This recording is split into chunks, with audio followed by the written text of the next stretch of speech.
تو یہ دو باتیں مانگ رہی ہیں نا، دو باتیں مانگ رہی ہیں. تو اگلی میں نے کیا بتائی ہیں؟ لا علاج بیماریاں، چھوٹی چھوٹی بیماریاں آئیں گی، اس کے بعد وہی بعد میں لا علاج بیماریوں میں بدل جائیں گی. تیسرا کیا ہوگا؟ ذلت. ٹھیک ہے، تو اب یہ پہلی دو باتیں یعنی رزق کی تنگی ہے اور آئی لو یو نہیں ہے، محبت نہیں ہے، سچا پیار گھر میں نہیں مل رہا. اب اس کی وجہ سے وہ کیا کر رہی ہیں؟ بے صبری کا مظاہرہ. تو جب بے صبری کا مظاہرہ کریں گے، رب حکم دے رہا ہے وَاصْبِرْ، اور صبر کرو. تو جب صبر نہیں کریں گے اللہ والوں تو کیا ہوگا کہ اللہ کی مدد نہیں آنی. تو میں آپ کو عرض یہ کرنا چاہ رہا ہوں، میں وظائف کروں یا آپ کریں، میرے پہ کوئی آزمائش آئے یا آپ کے اوپر کوئی آزمائش آئے، میرے آپ کے اوپر کوئی برے حالات آئیں کسی بھی طرح کے، جب تک یہ دو شرطیں پوری نہیں ہوں گی مدد نہیں آنی، مدد نہیں آنی. اللہ والو یہی تو ہمارے پیشواؤں کو سمجھ نہیں آ رہی. مجھے سمجھ نہیں آتی کہ کس دیوار میں بندہ ٹکر مارے جا کے اور کس کے در پہ جا کے روئے. اب یہ کیا ہے؟ یہ ایک خاتون ہے، ایک عام خاتون ہے. چلو اس نے بات کر لی، مجھے برا لگا ہے کہ بھئی تجھے سمجھ بھی آ گئی ہے کہ میں رجت کی مریضہ ہوں، تو اعتراف بھی کر رہی ہے، علاج بھی کر رہی ہے، تو صبر کیوں نہیں کر رہی؟ اللہ سے مدد مانگ. ایک بات. دوسرا، یہ کام وہ بندہ کرے جس نے پہلے وظائف نہیں کیے، جس نے پہلے وظائف نہیں کیے، جس نے گاجریں یا مولیاں شلجم نہیں کھائے وہ تو کھائے، تو جس نے کھا کے اپنے آپ کو مارا ہوا ہے، پیٹ خراب ہوا ہے، ہیضہ ہوا ہے، اسے تو وہ نہیں سوچنا چاہیے کہ میں دوبارہ گاجریں کھاؤں. تو اللہ ہماری اس درجے کی مت جو ہے وہ ماری گئی ہے. ایک عام آدمی ہے، اس نے وظائف نہیں کیے یا اس کو ان باتوں کا علم نہیں ہے تو وہ تو غلطی کر سکتا ہے. کیوں؟ ہماری صدیوں سے تربیت چلی آ رہی ہے کہ بھائی وظائف کرنے، اور آج کل ایک ماحول بنا ہوا ہے وظائف کا. تو جس بندے نے اعتراف کر لیا ہے، سیکھ لیا ہے، وہ دوبارہ اگر غلطی کر رہا ہے تو اللہ قیامت تک مدد نہیں آ سکتی. مدد اترنی ہے تقوی کے ساتھ، مدد اللہ کی اترنی ہے صبر کے ساتھ. اب یہ ہو گئی عوام، یہ کیا ہو گئی؟ عوام. اب آپ دیکھیں جسد تقی عثمانی صاحب کتنی بڑی ہستی ہیں، لاکھوں نہیں کروڑوں ان کے چاہنے والے ہیں. کتنے چاہنے والے ہیں؟ کروڑوں. اور ان کی دین کے لیے بہت خدمات ہیں. اللہ ان کی خدمات کو قبول فرمائے. جو بھی ان کا مسلک ہے وہ سارا آنکھوں پہ ہے. ہمارا کسی کے ساتھ مسلک کے حوالے سے اختلاف نہیں ہے. سب لوگ اللہ کو پکارتے ہیں، اس کے محبوب سے محبت کرتے ہیں. میں صرف روحانیت کی بات کر رہا ہوں. جسد تقی عثمانی صاحب نے کل یا پرسوں رات کو اجتماعی آیت کریمہ کا عمل شروع کروایا ہے. جاگ رہے ہیں؟ اجتماعی عمل شروع کروایا ہے آیت کریمہ کا کہ فلسطین کے مسلمانوں کے لیے آپ آیت کریمہ پڑھیں کھلا، اور کم از کم دن میں 10 منٹ تو ضرور پڑھیں. میں کوئی بات نہیں کہنا چاہتا، میں نے کیا کہا، ان کے کروڑوں چاہنے والے ہیں. میں نے آپ کے سامنے تصویر رکھ دی کہ جس میدان میں ہم کام کر رہے ہیں یا جو ہماری فکر ہے اس کو سامنے رکھ کے آپ دیکھ لو کہ تمہارے پیشواؤں کا کیا حال ہے. ان کے پاس روحانیت نام کی چیز نہیں ہے، انہیں الف بے کا علم نہیں ہے.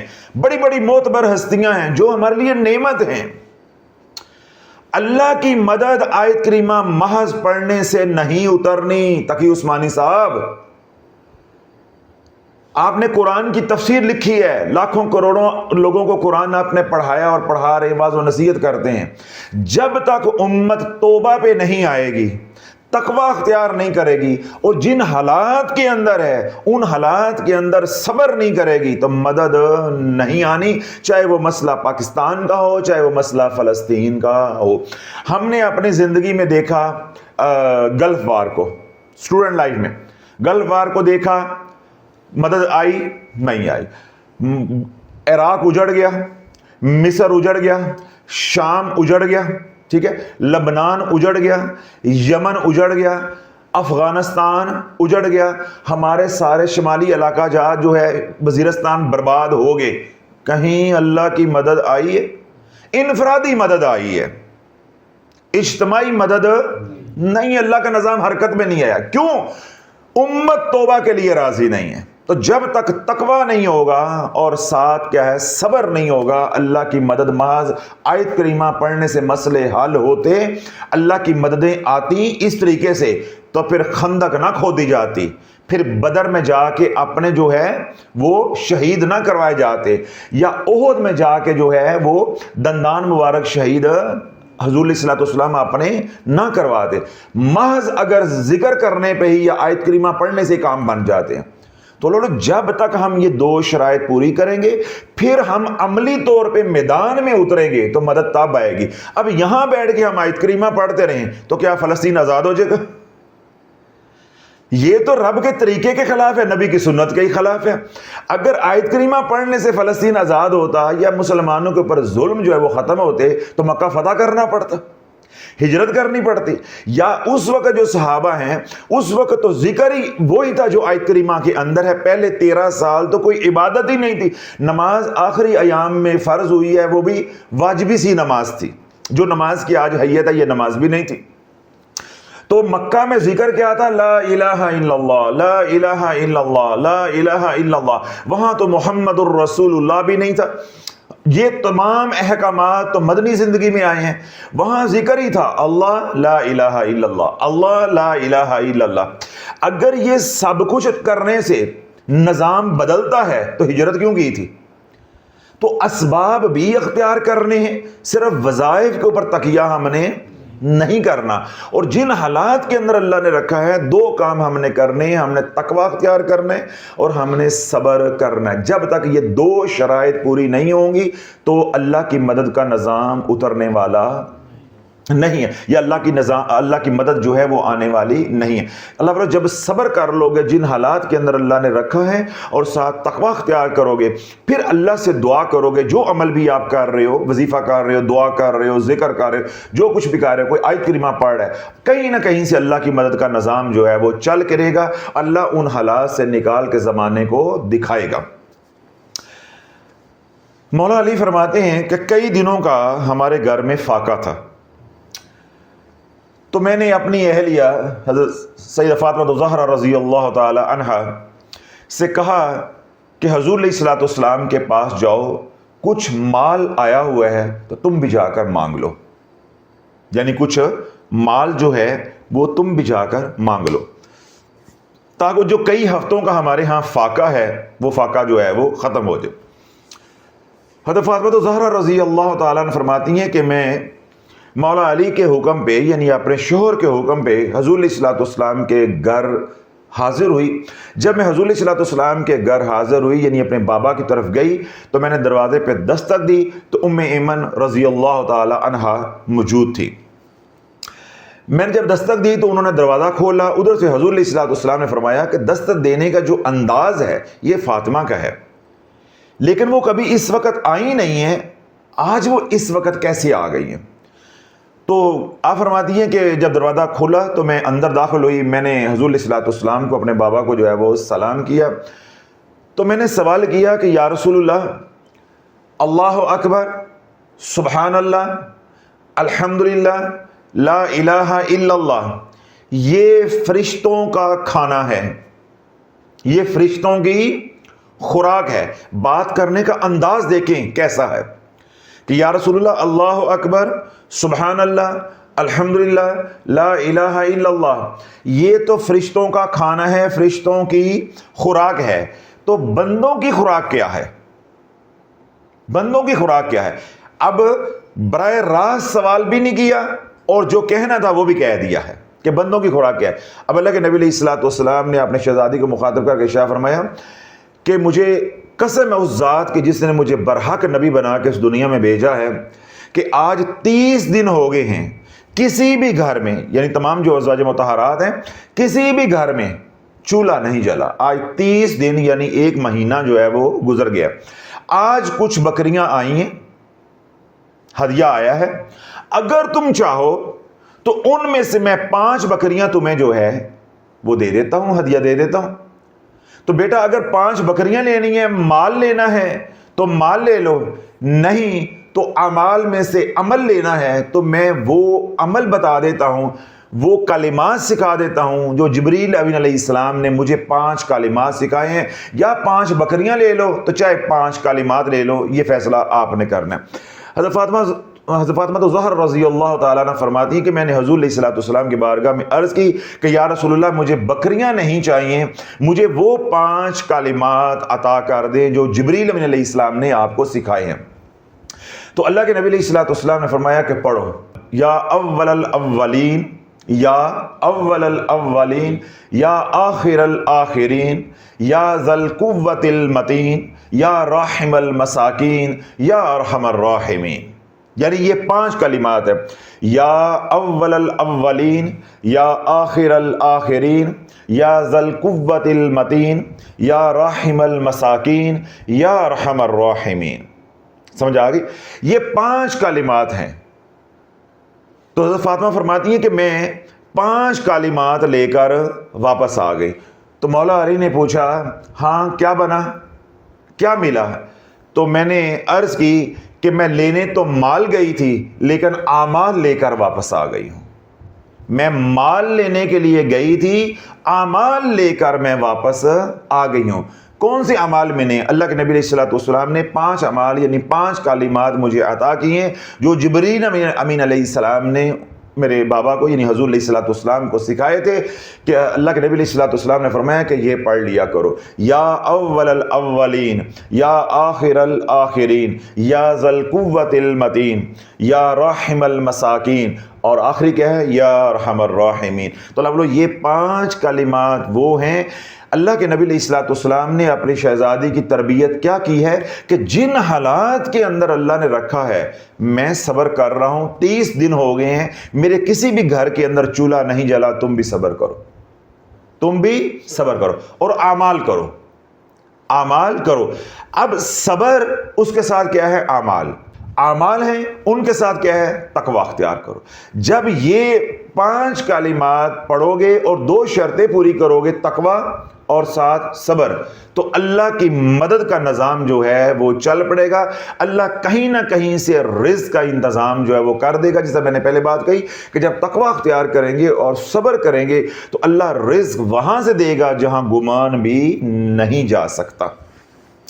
آج اللہ والو یہ پاکیزہ زندگی ہم چھوڑ کے، ہمارے اندر صبر نام کی چیز نہیں ہے۔ جس طرح میں نے جہاں سے بات شروع کی کہ اس موضوع پہ میں کلام نہیں کرنا چاہتا تھا، مجھے آتے رستے میں اب یہ موضوع مل گیا کہ صبر نہیں ہے۔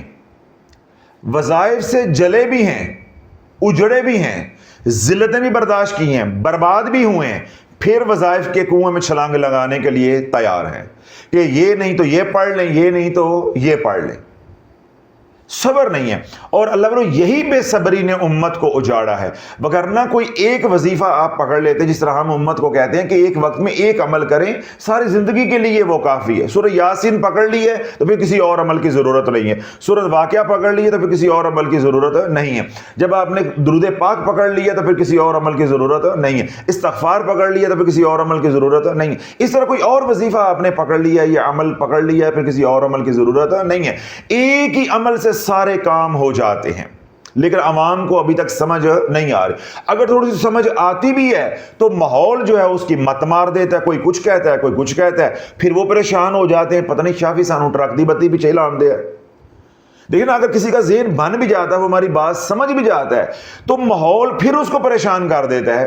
مولوی بھی کہتا ہے وظیفے پڑھو، جس کے ساتھ وہ پریشانی کا اظہار کرتے ہیں وہ بھی کہتا ہے اے پڑھو، کسی بازار میں کہیں بات کر دی اس نے کہا یہ پڑھو، محلے میں ہمسائی سے بات کر اس نے کہا یہ پڑھو۔ سارا زمانہ تو وظیفوں پہ لگا رہا ہے۔ ہم روکتے ہیں کہ بھائی یہ بیماروں کا کام ہے، یہ تندرست کا کام نہیں ہے، اور اگر وظائف کرنے ہیں تو ان کے ساتھ 2 شرائط ہیں۔ وہ تمام شرائط جو آج کے دور میں عاملین استاد لگاتے ہیں وہ ان 2 کے گرد گھومتی ہیں، اور ان تمام شرائط کا مقصود اور مطلوب تقوی حاصل کرنا ہے اور صبر کرنا ہے۔ تو اللہ جب صبر ہی نہیں ہے تو کسی وظیفے سے نفع ہونے والا نہیں ہے۔ پھر انہوں نے جواب دیا اس خاتون کو، جی یہ گولی، یہ بندوق ہمارے کندھے پہ رکھ کے نہیں چلائیں۔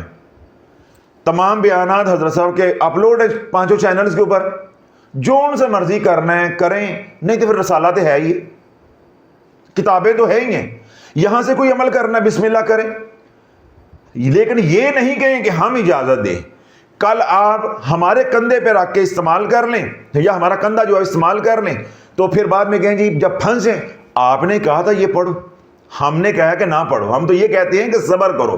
تو صبر نام کی امت میں چیز نہیں ہے، تقوی نام کی چیز نہیں ہے. بس یہی ہے کہ آیت کریمہ پڑھتے جاؤ تو کام سیدھے ہوتے جائیں گے.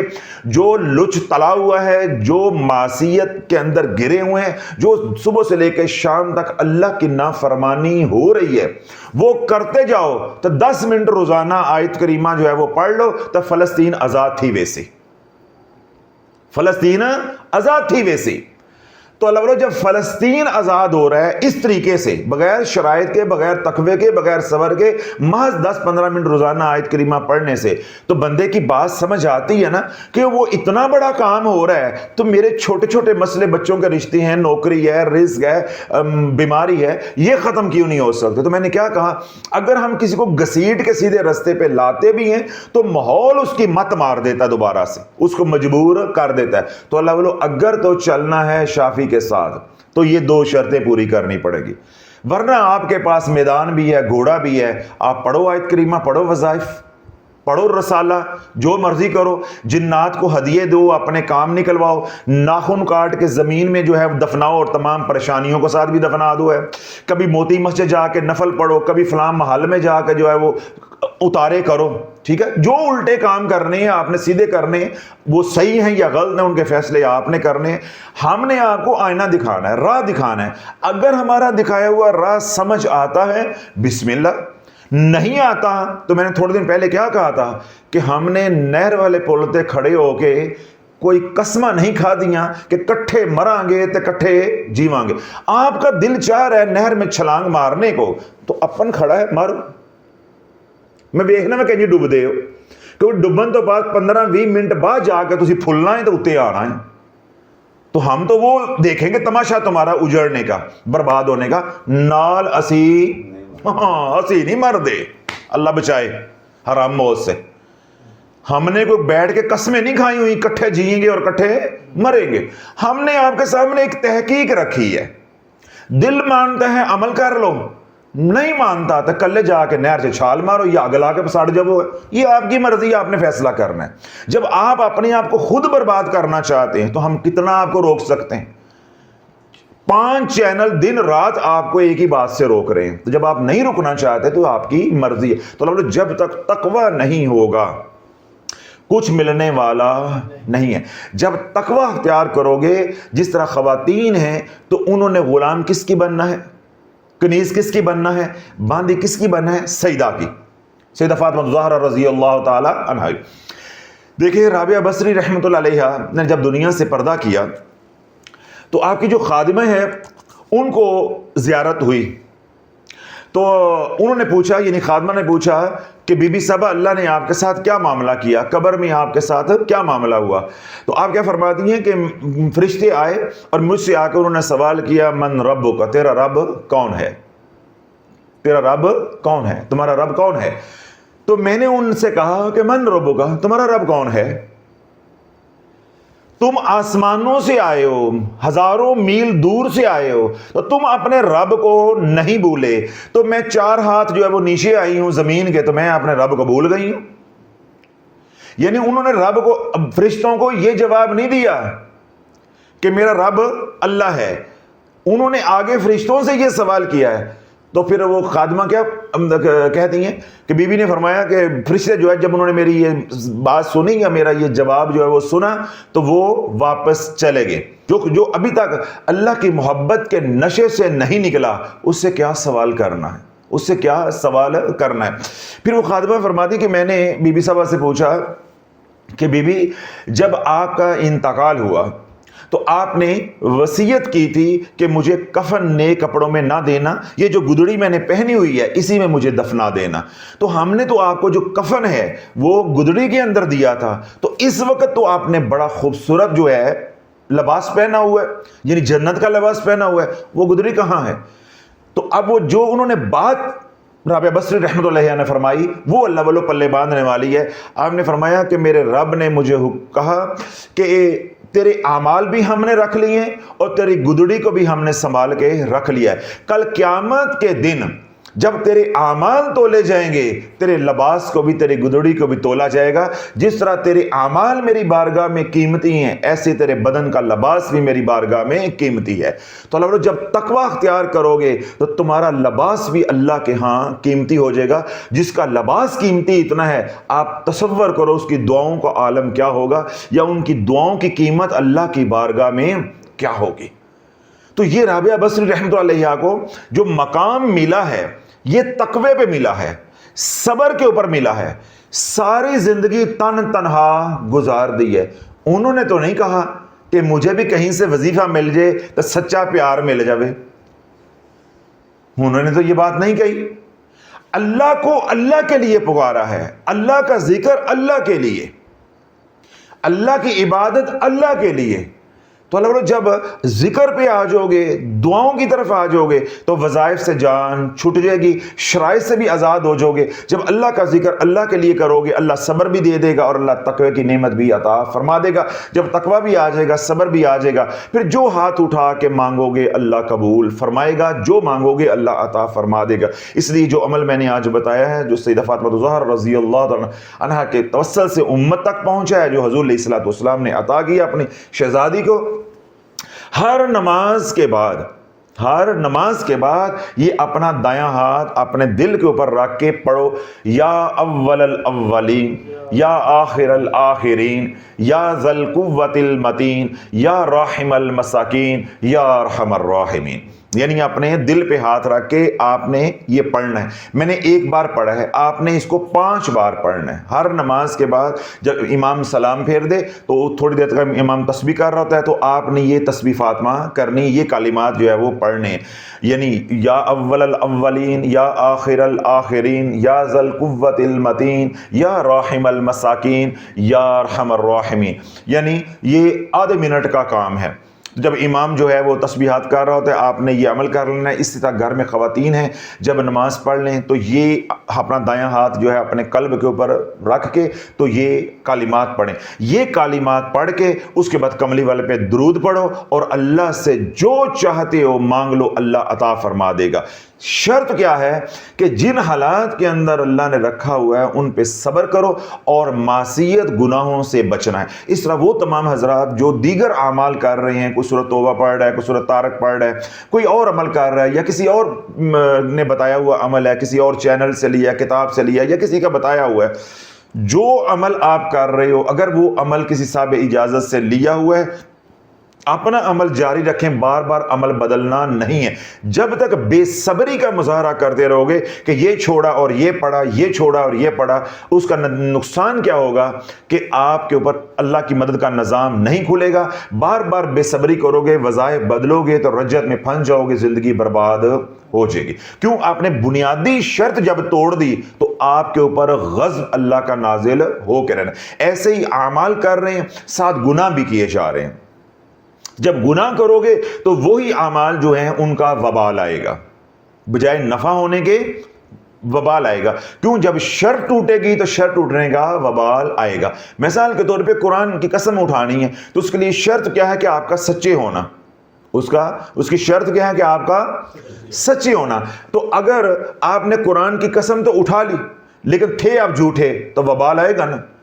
اب یہ امت کو سمجھ آتی ہے بات, جب میں یہ پوچھتا ہوں سر مارتے ہیں, ہاں جی یہ سمجھ آتی ہے. تو اللہ قرآن کا وبال کیوں آیا کہ جو شرط تھی وہ پوری نہ کی. اسی طرح قرآن کی تلاوت کی شرط ہے لا یمسہ الا المطہرون, یعنی آپ کا پاک ہونا جو ہے طاہر ہونا ضروری ہے. اب حالت جنابت میں کوئی قرآن کھول کے بیٹھ جاتا ہے اور تلاوت کرتا ہے تو قرآن کا وبال آئے گا. کیوں آیا؟ جو شرط تھی وہ توڑی. یہ ساری باتیں سمجھ آتی ہیں. تو جب وظائف کی بات ہوتی ہے تو نہ پیشواؤں کو سمجھ آتی ہے اور نہ عوام کو سمجھ آتی. مجھے تو سمجھ نہیں آتی کہ بندہ جاوے تو کتنے جاوے, سمجھ سے بالا تر ہو گیا. یعنی اتنے دلائل دے دے کہ درجنوں دلائل میں نے دی ہیں 13-14 مہینوں کے اندر, نہ پیشواؤں کو بات سمجھ آ رہی ہے اور نہ عوام کو سمجھ آ رہی ہے. کوئی بھائی ہم مسئلہ فیسا غورس نہیں سمجھا رہے, کوئی نیا فرقہ کوئی نیا مذہب نہیں ہے, تو آپ کو ایک بنیادی بات سمجھا رہے ہیں, دلائل کے ساتھ بات سمجھا رہے ہیں. آپ کی کھوپڑی میں کیوں نہیں آتی؟ اس لیے نہیں آتی کہ اللہ کی پکڑ میں ہیں ہم.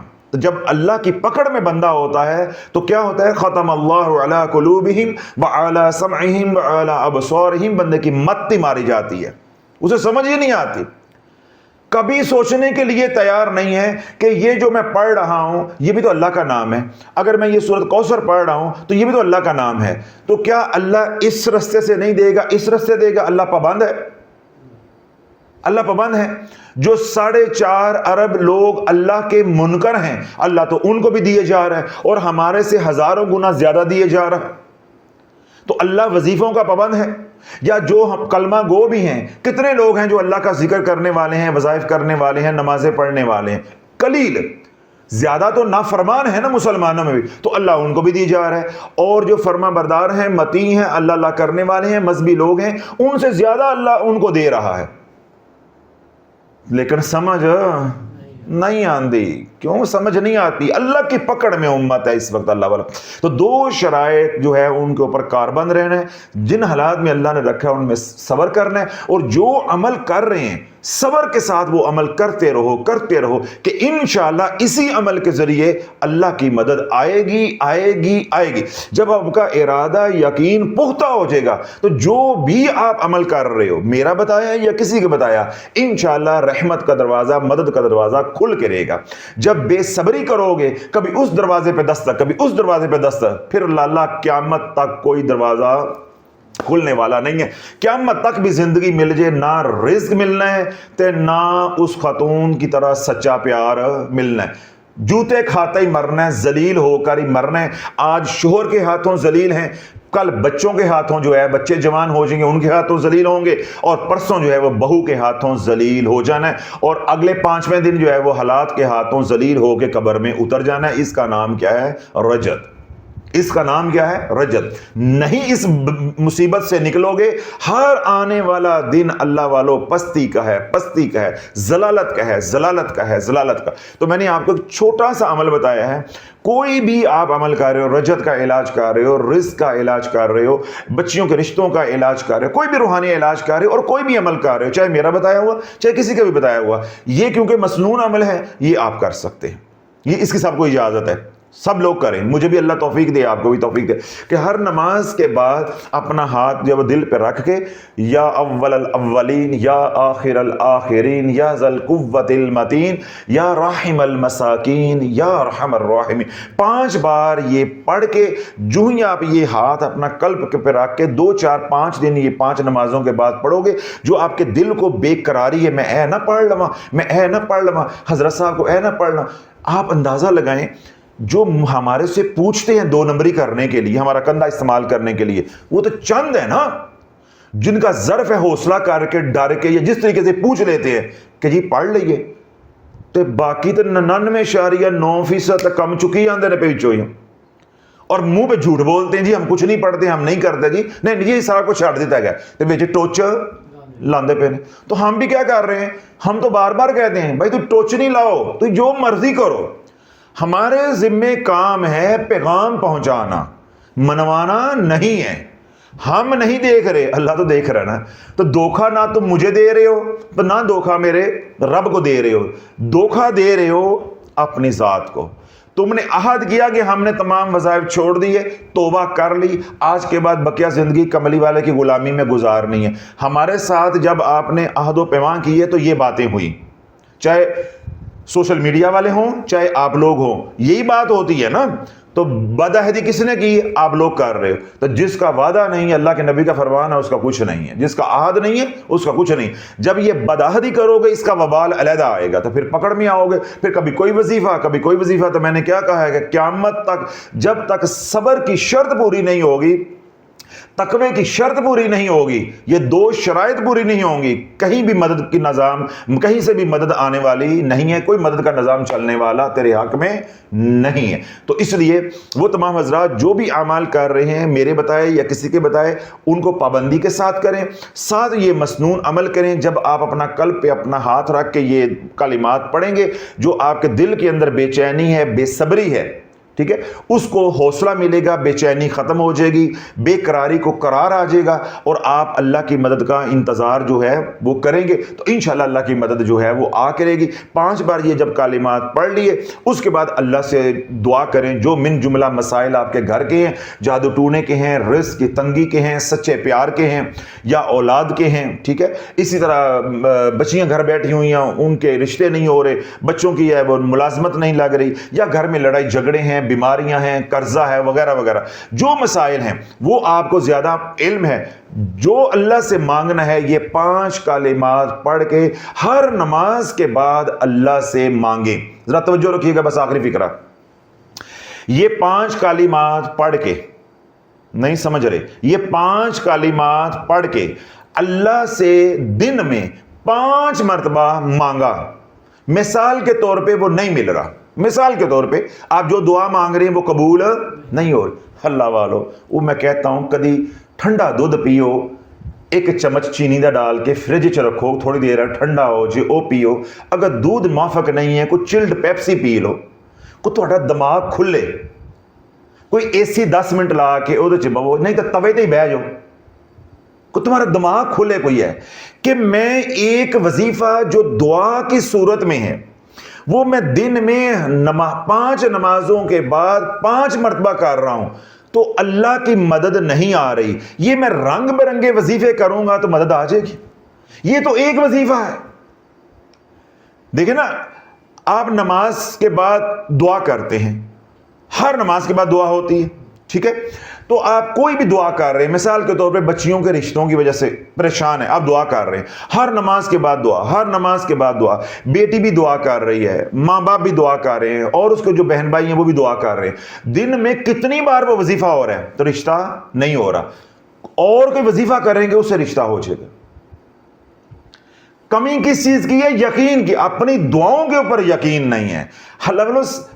پیر چھوٹا یا بڑا نہیں ہوتا، سمجھ آ گئی؟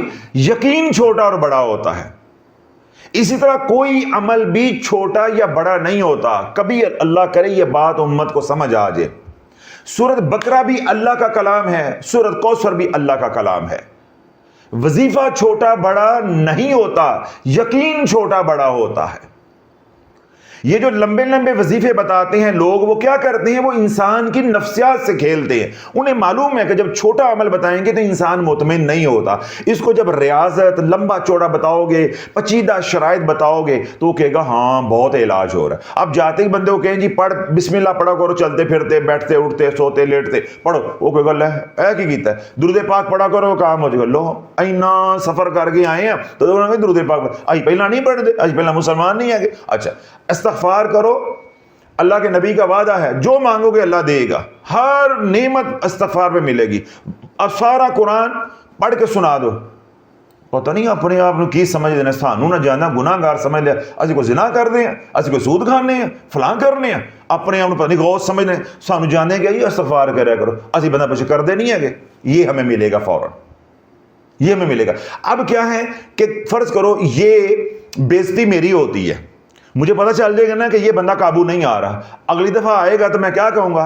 ایک گول سینگوں والا بکرا تو نال ادھی سورت بکرا، اے پڑھنی ہے تو 40 دن پڑھن تو بس پھر پوری پڑھنی ہے، پھر سارے ٹبر نے بہ کے پڑھنی ہے، پھر 7 مٹکوں میں پانی لے کے پڑھنی ہے، تاکہ 7 زمینیں آرام سے نیچے چلے جاؤ تحت سرات، تاکہ تہاڈی ہوا بھی کسی نوں نہ لگے ہے، تو پھر میں مجبور ہو جاؤں گا۔ تو اللہ بولو اس لیے یہ چورن بکتا ہے، سورت بقرہ فلاں پڑھو، سورت پڑھو، فلاں وظیفہ پڑھو، اس کو پیچیدہ بنایا جاتا ہے، صرف ہماری نفسیاتی جو کمزوری ہے اس کو دیکھ کے یہ عاملین جو ہے وہ ہمیں نچاتے ہیں تاکہ ہم لوگ قابو میں آ جائیں۔ جب اللہ بولو آپ بات سمجھ جاؤ گے کہ عمل چھوٹا بڑا نہیں ہے، میرا یقین چھوٹا بڑا ہے، جب آپ کا دعاؤں کے اوپر یقین بن جائے گا آپ کو سب کچھ دعاؤں کے ذریعے ملے گا۔ جب آپ کا مخلوق کی خدمت پہ یقین بن جائے گا، آپ کسی کی خدمت کرو گے، کسی کا بھلا کرو گے، اللہ اس طریقے سے آپ کو دینا شروع کر دے گا۔ آپ کا صدقے پہ یقین بن جائے گا، جب کوئی مسئلہ ہوگا آپ صدقہ دو گے، آپ کے کام ہونا شروع ہو جائیں گے۔ کیوں؟ اللہ کا جو نظام ہے بندے کے ساتھ وہ چلتا ہے گمان کے مطابق۔ تو جب آپ کا گمان ہی نہیں بنا، آپ کبھی کوئی وظیفہ تو کبھی کوئی وظیفہ، کبھی کوئی وظیفہ، بھائی کوئی گمان تو بناؤ۔ کہ نہیں میرا دعاؤں کے ذریعے کام ہو کرے گا، بس دعا کو پکڑ لو، یا کوئی وظیفہ پکڑ لیا ہے تو میرا اس کے ذریعے کام ہو کے رہے گا، سیدہ کا بتایا ہوا عمل پکڑ لو، بس آج کے بعد جو مسئلہ ہوگا میں نے یہ عمل کر کے اللہ سے مانگنا ہے اور میرا کام ہو کرے گا۔ جب آپ کا ارادہ مصمم یقین کامل بن جائے گا، اللہ کی مدد کا نظام حرکت میں آ جائے گا۔ یہ کل جو ہے وہ مسئلہ ہے، یہ کل مسئلہ ہے جو ہمیں سمجھ نہیں آ رہا۔ تو اللہ بولے جو اعمال آپ کر رہے ہیں ان اعمال کے اندر یقین کی کمی ہے، یقین پیدا کریں۔ اعمال کا جو وزن ہے وہ یقین سے بڑھتا ہے، اعمال گنے نہیں جانے، اعمال کو تولا جانا ہے، اس لیے تولا جانا ہے کہ ان کے اندر یقین کتنا ہے، اور اعمال کا وزن بڑھے گا یقین کے ساتھ۔ قیامت والے دن لوگ اتنے اعمال لے کر آئیں گے پہاڑوں کے برابر، لیکن ان کا وزن نہیں ہوگا، اتنے وہ ہلکے ہوں گے۔ وہ اعمال تو کر رہے ہیں لیکن اللہ پہ یقین نہیں ہے۔ اور میں قسم کھا کے یہ بات کہنے کو تیار ہوں، پاکستان دا پہلا نمبر ہونا ہے، پاکستان دیا عورتاں دا پہلا نمبر تے مرداں دا دوسرا نمبر، باقی قومیں تو بہت دور جا کے کہیں نکلنی ہیں۔ جتنے اعمال وظائف ہم نے لے کے جانے ہیں نا، دنیا میں قیامت تک کسی قوم نے امت نے اتنے وظائف نہیں لے کر جو ہے وہ حاضر ہونا، اور جتنے اعمال ہمارے حلقے نکلنے ہیں سوچ، یعنی ایک عورت کو پکڑو تے 1500 وظیفہ۔ ایک بابا جی جمعرات کو آئے ہیں، وہ 2 پرچے لکھ کر دے کر گئے ہیں، اور بلکہ ساتھ ایک فیملی بیٹھی تھی، میں نے کہا جی میں ذرا ان کو ملنا، اے تسی پڑھو۔ میں نے اپنی جان چھوڑانے کے لیے ان کو دھیان لگایا، میں کہا جی پڑھو جی تسی پڑھو تو میں ذرا انہوں ڈیل کر، اور جب تک وہ پڑھتے رہے ہیں انہوں نے پورے 2 صفحے پڑھے ہیں، میں نے ایک پوری فیملی کا مسئلہ سن کے ان کو ملاقات کر کے فارغ کر دیا، ابھی تک وہ پڑھ رہے تھے۔ میں کہ کتنے ہو گئے ہیں؟ کہتے ہیں کافی سارے نے جی، یعنی اتنے اعمال کریں لیکن یقین کسی ایک کے اوپر نہیں ہے۔ تو اللہ بولو عرض یہ کر رہا ہوں کہ اپنے یقین کو بناؤ، اور یہ جو چھوٹا سا میں نے عمل بتایا ہے، جن مسائل کے اندر گرے ہیں، ہر نماز کے بعد 5 مرتبہ جو ہے اپنا دایاں ہاتھ قلب کے اوپر رکھ کے ان کلمات کو پڑھتے رہو، اس کے بعد اللہ سے مانگتے رہو۔ جن دنوں میں خواتین نے نماز نہیں پڑھنی تو جب نماز کا وقت ہو جائے تو ان کلمات کو پڑھ کے اللہ سے دعا کرتے رہے۔ اسی طرح نماز کے علاوہ کسی وقت بھی کوئی گھر میں پریشانی آ جاتی ہے، تکلیف آ جاتی ہے، تو ضروری نہیں ہے کہ یہ کلمات نماز کے ساتھ ہی پڑھنے ہیں، یہ دن میں سینکڑوں بار آپ پڑھ سکتے ہیں۔ ان کی کوئی شرائط نہیں ہے، ان کی کوئی رجعت نہیں ہے، ان کا کوئی اثر بعد نہیں ہے۔ یہ سودا ہے مدینے والے کا، اگر یہ لینا ہے تو بسم اللہ، ورنہ سودا خریدنا ہے رسالے والے کا تو وہ بھی موجود ہے۔ دونوں آپ کے نظام آپ کے سامنے ہیں، ہم آپ کو مجبور نہیں کر رہے، ہم نے دونوں نظام آپ کے سامنے رکھ دے، فیصلہ آپ نے کرنا ہے۔ باقی ہمارے سے امید نہیں رکھنی کہ نہر والے پول تے اسی بھی پہنچاں گے تو تسی بھی پہنچو گے، چھال اسی بھی ماراں گے تو تسی بھی مارو گے، نہ تسی جا کے کلے ہی مارنی ہے۔ اور اگر ہمارے ساتھ رہنا ہے تو جو پھر ہم کہہ رہے ہیں اس طریقے سے چلو، تو پھر اسی نہر والے پول تے نہیں پہنچاں گے، انشاءاللہ ہی حوض کوثر تے پہنچاں گے۔ ہمارے سے ملاقات کرنی ہے تو پھر ہماری ملاقات ہونی حوض کوثر پہ، نہر والے پول تے نہیں ہونی، اوتھے ذلیل کلے ہی ہونا جے۔ تو یہ فیصلہ بھی آپ نے کرنا ہے کہ ہمارے ساتھ چلنا ہے، بسم اللہ، ملاقات ہوگی اور انشاءاللہ ہوگی، اللہ کے فضل سے ہوگی، اور وہ ہوگی حوض کوثر پہ۔ اور اگر آپ نے اپنی منمانیاں کرنی ہیں تو ہمارے سے نہ پوچھا کریں کہ یہ پڑھ لیں یہ پڑھ لیں۔ میں نے کتنی بار یہ کہا ہے کہ میں نے خود سوشل میڈیا والوں کو حکمن کہا ہے کہ جو پوچھے یہ پڑھ لیں اس کو اجازت دیا کریں، کہ ہاں پڑھو، آپ پڑھو۔ کیوں؟ جب ہم ہر بیان میں روک رہے ہیں تو جب نہیں روک رہا تو وہاں روکنے سے اس نے رک جانا ہے، چلو اس کی خواہش پوری ہو جائے، دنیا اور تھوڑی سی برباد ہو جائے گی، اللہ اللہ کرے گا آخرت میں چلو اسے کچھ مل جائے گا، پڑھ کے جو ہے اس کو حوصلہ نفع ہو جائے، تو ہمیں روکنے کی ضرورت نہیں ہے۔ تو اس لیے ہمارے سے اجازت مانگ کے اپنا نقصان ہمارے ہاتھوں نہیں کروائیں، اور ہم بری ذمہ ہیں کہ میں جب علل اعلان آپ کو یہ بات کہہ رہا ہوں کہ جب ہمارے سے اجازت مانگو گے، غلط بات بھی پوچھو گے، ہم نے کہنا ہاں کر لو، پھر نہ کہنے کہ آپ نے ہماری رہنمائی نہیں کی۔ جب میں خود رہنمائی کر رہا ہوں تو میڈیا والوں کو کیا ضرورت ہے تمہاری رہنمائی کرنے کی؟ جب میں روزانہ خود 5 چینلز کے اوپر بیانات کر رہا ہوں، خانقاہ میں بیان کر رہا ہوں، میرا سمجھایا سمجھ نہیں آتا تو میڈیا والوں کو میں کیوں کہوں کہ وہ رہنمائی کریں؟ ان کو میں نے آسان سی بات کہی ہوئی ہے کہ جو کہے نا میں نے یہ پڑھنا ہے، اسے کہیں ہاں جی پڑھو، آپ بسم اللہ پڑھو۔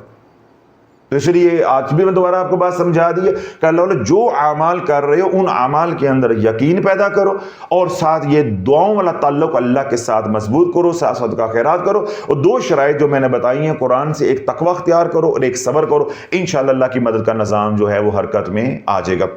اللہ سونا ہماری اس سوچ کو، فکر کو ساری امت تک جو ہے وہ پہنچائے، اور بالخصوص جو ہے اللہ رب العزت جو ہے، جو اہل ایمان ہے، مذہبی طبقہ ہے جو راد و وظائف کرنے والا ہے، اللہ ان کے دل میں یہ اتار دے، ان کو یہ بات سمجھ آ جائے، اور اس کے اوپر اللہ سونا جو ہے ہم سب کو یقین کامل عطا فرمائے کہ وظیفہ بڑا چھوٹا نہیں ہوتا، یقین چھوٹا بڑا ہوتا ہے، عمل چھوٹا بڑا نہیں ہوتا، یقین چھوٹا بڑا ہوتا ہے۔ اللہ ہمارا یقین بھی بنا دے، اللہ ہمیں یقین والی محنت جو ہے وہ عطا فرمائے تاکہ ہمارا یقین بن جائے، اور اللہ صبر بھی عطا فرمائے، اور تقوی والی نعمت بھی ہم سب کو جو ہے وہ عطا فرمائے، اپنی رضا والی زندگی، اللہ اپنے محبوب علیہ الصلوۃ والسلام کی غلامی والی زندگی ہم سب کو عطا فرمائے۔ دنیا بھر میں جو لوگ ہمیں سنتے ہیں، جو پریشان حال ہیں، اللہ ان کی پریشانیوں کو دور عطا فرمائے، جو دکھی ہیں ان کے دکھ دور عطا فرمائے، جو سکھی ہیں ان کو سکھ میں برکتیں عطا فرمائے۔ وہ تمام حضرات جن کی حاجات ہیں، جو پریشان ہیں، جنہوں نے دعاؤں کے لیے کہا ہے، اللہ ان کی حاجات کو اپنے غائب کے خزانوں سے پورا فرمائے۔ گھروں میں، اسپتالوں میں جہاں بھی بیمار ہیں، مرد ہیں، بچے ہیں، بوڑھے ہیں، عورتیں، اللہ سب کو شفا کاملہ عاجلہ عطا فرمائے۔ جو قرض سے پریشان ہیں، اللہ قرض سے خلاصی والے جو ہے وہ اسباب پیدا فرما دے، اللہ آسانی والا معاملہ جو ہے وہ فرمائے۔ جنہوں نے مالی تنگدستی سے پریشان ہو کے دعاؤں کے لیے کہا ہے، اللہ حلال طیب رزق جو ہے وہ عطا فرمائے، کشادہ رزق، اپنے ہر راستے میں خرچ کرنے والا رزق جو ہے وہ عطا فرمائے۔ دنیا بھر میں جو لوگ ہمیں سنتے ہیں، ہمارے سے محبت کرتے ہیں، خانقاہ کی جانی مالی وقتی خدمت کرتے ہیں، اللہ ان کی اس قربانی کو بھی قبول و منظور فرمائے، اور ہماری بھی پیار بھری دعائیں، محبت بھری دعائیں ان کے حق میں قبول و منظور فرمائے۔ اور جو ہم نے کہا اللہ سے مانگا ہے، اللہ وہ بھی عطا فرمائے، اور جو ہم نہیں مانگ سکے، ہماری ضرورتیں اللہ بن مانگے ہم سب کو جو ہے وہ عطا فرمائے۔ سبحان ربک رب العزت عما یصفون۔